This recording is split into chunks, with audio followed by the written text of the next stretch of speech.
Okay, it gives me great pleasure to introduce Chris Bearman. Chris is a research fellow with the Central Queensland University, the Appleton Institute and the Bushfire Natural Hazards CRC, which CRC stands for a Cooperative Research Centre. And Chris will be speaking to a tool for monitoring teamwork during emergency management. Please welcome Chris Bearman.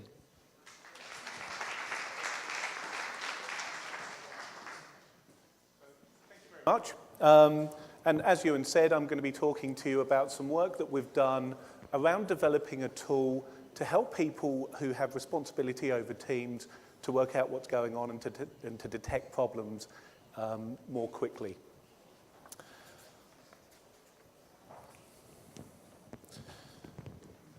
So,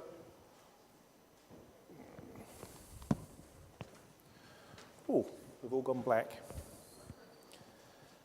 Okay, so at the centre of this project then is a group of university researchers and end users, and together we're working quite closely to develop the tools that are going to emerge from this project. And what that does as university researchers is grounds us very much within the industry and allows us to draw on that knowledge.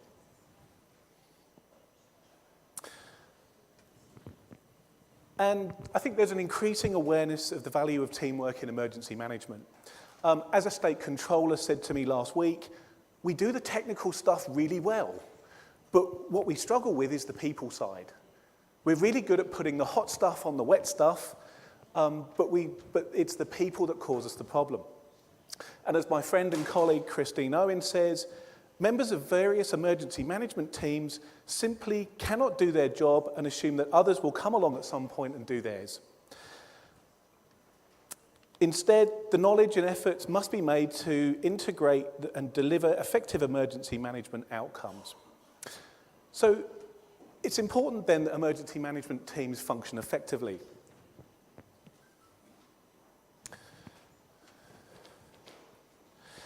There's been a lot of research done on teams over the years in both other industries and in emergency management. I think we've pretty much worked out what a team is now. We've got some understanding of the characteristics of high-performing teams, and there's some understanding of the processes that go on in teams that allow them to work effectively. And at a more pragmatic level, people like Peter Hayes have done work on the benefits of having preformed teams versus ad hoc teams. We're thinking about this problem in a slightly different way. So, this is a diagram of a safety space. I pinched this diagram from Ben Brooks, but it's actually based on some of Jens Rasmussen's early work. And what it depicts is, at the center here you have a safety space. That's where we want our people to be.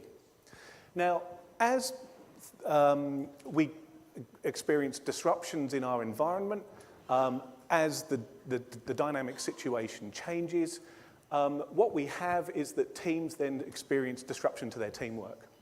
And what happens there is that they then start to slide out. Has this got a... Oh, it has. So what they do then is that they start to move out of this space of safe operations and into what we describe as this zone of coping ugly.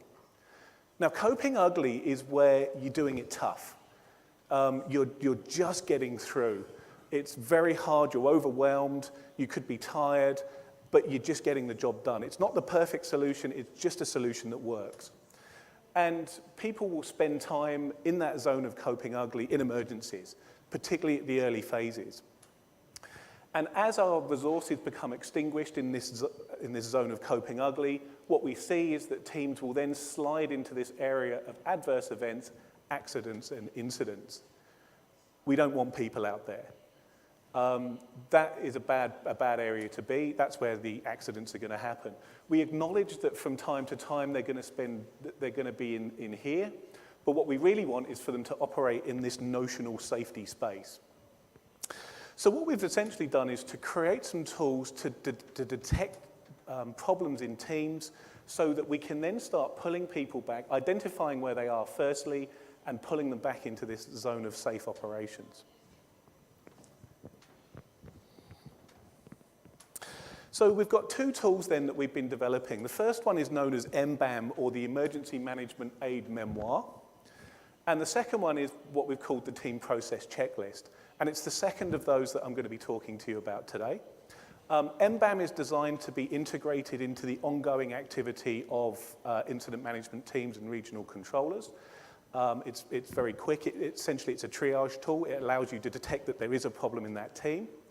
The Team Process Checklist essentially allows you to work out what that problem is. And I'll show you what it looks like. So the Team Process Checklist has three components. It has communication, it has cooperation, and it has coordination. This is just some of the questions from the coordination component. And if you're interested in this, I've got some copies of the full checklist. So come and talk to me in one of the breaks, and I'll be happy to give you a copy. And it goes through things like, are team members showing a willingness to work as a team? Do team members exhibit confidence and trust in fellow team members? Are team members following team objectives without opting for independence? Are team members creating any unnecessary conflict? Are team members resolving conflict effectively? So this is some of the basic things you need in order to be able to work effectively in teams. And this is designed to be used online. So this is designed to be used as an emergency is unfolding. So if you detect that there's a problem in the team, you can pull out this checklist and you can start to work out what that problem might be. And it also provides a shared language for people to start talking about teams.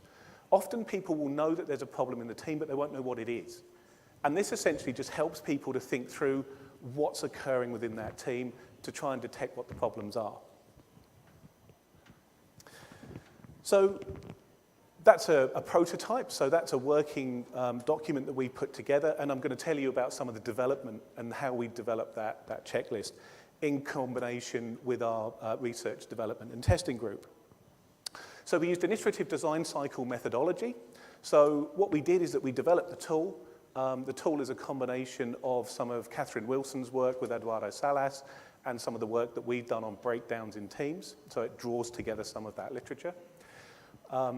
So we develop the tool, we give it to our end users, they evaluate it, or we evaluate it in conjunction with them, and then we take the results, we look at it, we redesign the tool, and then we give it back to them. So it's this iterative cycle of development. And that's designed to create something that people can actually use in the real world, rather than just throwing it over the fence and saying, here guys, we've done this, isn't it wonderful? Now take it up and use it. We're very interested in designing something that's very usable and able to be used in the ways that we want it to be. We had 2 data collection opportunities, 5 exercises at the regional level of coordination. I'll explain what that is in a sec. And we had the opportunity to collect data at one severe weather event that happened in a state in Australia.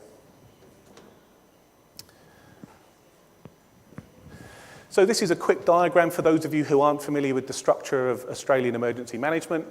What we have here is the incident control level. These are the people who are developing the plans to fight the fire. So we have the incident controllers here, and then we break it out into the logistics, operations, and planning in large fires. And at the bottom, we have firefighters. We have a regional coordination level here, which is at the strategic level. Thank you. And what they do is to provide resources. They collect process information, so they pass information up and down the chain. And they support the incident management teams where possible, and they ensure that the response is safe and effective. So that happens at this regional level. And then in the big fires, there's an additional level up here where that same stuff is done at the state. So at the state level, they're interested in the state resources. Regional level, they're interested in the regional resources.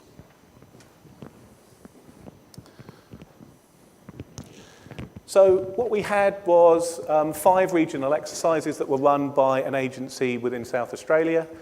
We had regional coordination teams that varied from between 6 and 10 people, depending on their local arrangement. And the exercise was a large fire or fires with the potential to significantly impact assets. And then the location of those fires varied depending on what region we were in. We had actors that came in and they simulated what was happening on the fire ground. So all of the traffic, or the radio traffic that was going on was simulated by actors. That's what they would expect. And the actors also played other roles. So if the regional coordination team came along and said, we would normally bring we would normally bring a policeman in and have a briefing with them, somebody would turn up in a tabard that said police and they would act in that role. So they were quite realistic sets of exercises. And then we had observers from the state level who came in and they evaluated the effectiveness of the team's performance. And it was part of their readiness for the fire season process. There was between 2 and 4 observers who used the tool to examine teamwork, so they used our team performance checklist. They were all very experienced in their role, and that contributed to the evaluation of the team's performance. So the teamwork process was all integrated and part of that evaluation. And after the exercise, the observers met to discuss the teamwork and any tools. Thank you. The severe weather event lasted between a few days and a week, depending on what region that was impacting. And the event created storm damage and floods. And the process was that we called the regional controller at prearranged times during the incident to discuss how the team was performing. And that was as they were dealing with the incident in real time. So what we did was that we looked at each item on that tool really carefully. So I asked them the question on the tool, and they reflected on how that team was performing. And then we looked at the item and discussed whether that was effective, whether that worked for them. We looked at the wording of the question, is that useful, is that helping you? And we considered whether anything needed to be added to that checklist, and importantly, what needed to be taken away. We started off with quite a long checklist, which when we gave it to people, they said, no, this is too long. We need to get rid of some of these questions. And we also asked people to give us a numerical rating of those tools. But bear in mind, this is an iterative design cycle, so what those numbers mean is really a bit of a moot point. But just to give you a sense of the results, the team process checklist was rated as 4.33 out of 5. Nobody gave it less than a 4, and we had a couple of 5s in that process. It was a continuous improvement process, and we added questions, we removed questions, we reworded things and reordered things based on those comments that came through. Now, I think the more interesting part of the data collection is actually the comments that people made, because I think that allows us to put that in context a little bit. I took out all the, I haven't included in my slide any of the comments that said, it's wonderful, we love it, because that seems to sound a bit like an infomercial. And we actually encourage people to be very honest with us. Emergency management people in Australia are very honest by nature, typically.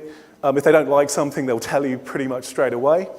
And we encourage that. So we went, look, we don't want to spend a lot of time developing something that isn't going to work. So if you don't like it, tell us, and we'll do something else. So we very much encourage people to be honest. So it was quite good that we didn't get anything lower than a 4 in that scoring. So here's some of the comments. And these are some of the interesting ones, I think, that I've picked out. So from that perspective, I'd say a 4 or a 5. I think there's 2 things. I think it would be not only the training of using the tool, but selecting the right people. I think some people wouldn't have the mindset to even look at this. So I think these 2 things would be critical. How much time have I got? Okay. And I think what this says is that, look, when we develop tools as a university researcher, I think we need to be quite mindful of the fact that, look, some people are going to get it, they're going to love it, some people aren't going to get it. And that's fine, because what we're doing really is developing things to help people. So if it works for you, great. If it doesn't work, that's fine, don't use it. But what we're really doing is trying to create these tools that help people to think through the implications of their teams. And another comment, I'd probably give it a 4. I'd probably give it about a 4. Yeah, look, I'm very comfortable with it. I don't know if everybody would be. It comes down to how prepared you are to be openly honest with yourself rather than how you want to be perceived.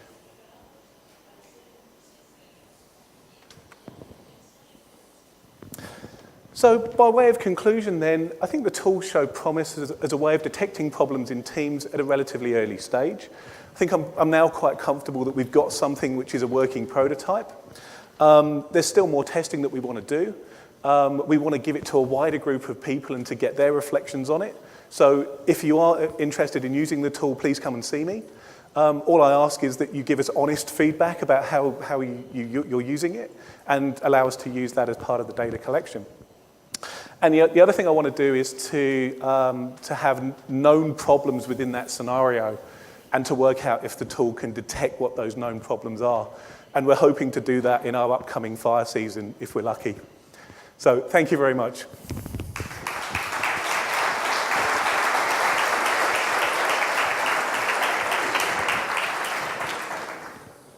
Thank you, Chris. Are there any questions or observations on Chris's presentation? One down there, you. Good morning. Thank you for your presentation. I realize we didn't see the complete checklist, Sure. but I'm curious if you encourage in your teams crew resource management. Mm-hmm. Look, it's all within that crew resource management, I guess you might call it a movement in some respects. So it does draw on some of the work from people like Eduardo Salas. It draws on some of the work that we did with breakdowns as well. And it really is about trying to get people to work effectively in teams or in crews. My background, I used to work at NASA with Judith Urasanu, who was one of the early people that did that crew resource management stuff. So we've drawn some of that into this checklist that we're developing. But perhaps we can have a chat after and we'll discuss that in more detail. Are there any other questions for Chris? We're keeping everybody from lunch, I think. Chris, to what degree in the future do you think psychological assessment of incident management teams will occur? Are we recruiting the people who have got the right psyche to do the job we're asking them to do? That's an interesting question and a potentially loaded one. Look, I have an issue with a lot of that personality profiling, purely because I think it's a really blunt instrument. If we can develop tools that provide a really good understanding of what's going on, then that's fine. But I think at the moment we're not anywhere close to that. So I think that's possibly on the horizon, but I don't think we're anywhere close to it. Thank you. Once again, ladies and gentlemen, could you, a round of applause for Chris and all of the speakers from this morning. Thank you.